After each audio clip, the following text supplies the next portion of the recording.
If discipline actually worked, most high achievers wouldn't struggle with it, but yet they do. Now, I'll be showing you why intelligent, creative people still fail at work, in business, in their career, despite being ambitious and intelligent.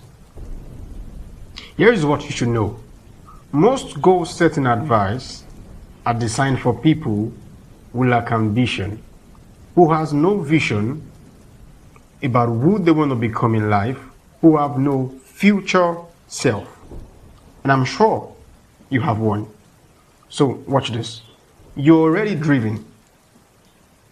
You have ambition. You have the strategy. You want more results. But you notice the traditional goal setting method fails you. Watch. High achievers don't fail because they lack discipline.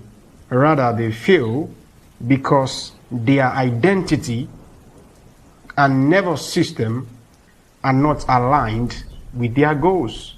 Here is an example. A man who intends to make $1 million but identify himself as a hustler or identify himself as, a member of the masses will struggle to achieve his goals. The real reason why you find it very hard to commit to goals is simply because your identity is in conflict with your goals and purpose. Watch this. Understand that the human nervous system and your brain is designed to keep you in safety. Watch this. Anything that is not familiar with your identity will always receive resistance. Anything that is not familiar with your internal identity, that means if you identify yourself as, a broke person mentally, every time your mental construct is about poverty, you will often find resistance when you set goals that requires financial prosperity. Now, resistance can then show up in form of procrastination, right? Distraction or burnout. So you find out you're easily tired when you're working. It could also mean that, for example, your brain negotiates, right? You find out what you could do in 30 minutes, you spend in 3 hours doing. It means your brain delays, it distracts, and exhausts you. But here is the truth.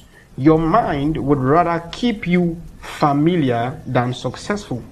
Examples could be outgrowing family expectations, becoming visible when you were trained to be quiet, and earning more than people around you.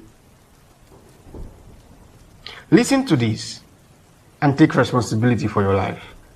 Most of your goals are already being negotiated by belief you didn't choose. In fact, 80% of what will become of your life has already been decided from childhood.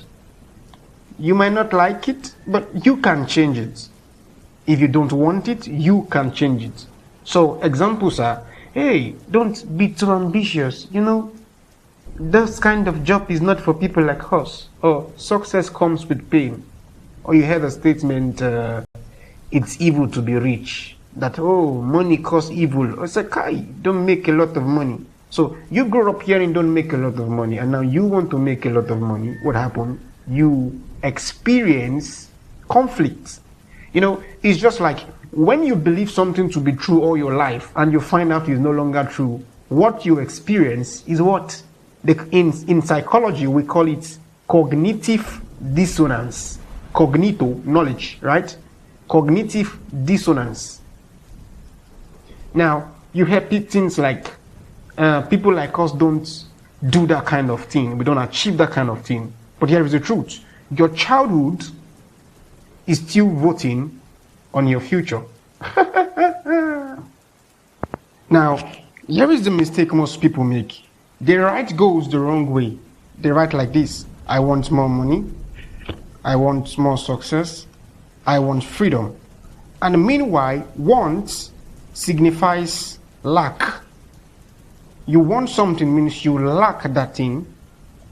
Now, but here is a better way to reframe those goals you're setting. Say, I am. I am means signifies a present state of identity. Remember, I am is in the present tense, not I will. Now, when most people are making desires or intention through prayer, spiritual way, they often say, I will be. That is futuristic. Now, the human mind or the subconscious does not respond to futuristic statements. It responds to statements or sentences that are made in the present tense. So you say, I am becoming the type of person who handles responsibility calmly. I am safe being seen. Growth does not disconnect me with the people I love. Why does this work? We learn from Neville Goddard, the Barbadorian American mystique, that identity signifies with I am. What you say you are, the word I am, often influences your reality. Now, here is the core framework you can use to help yourself. Number one is identity shift. Ask yourself this question: who must I become for these goals to feel normal? Note this: your nervous system or your brain does not give room for excitement. Now, the problem with most people is, if your goals is really most of the exciting goals, right? So what happens is that today you might feel like doing it, and tomorrow you don't feel like doing it.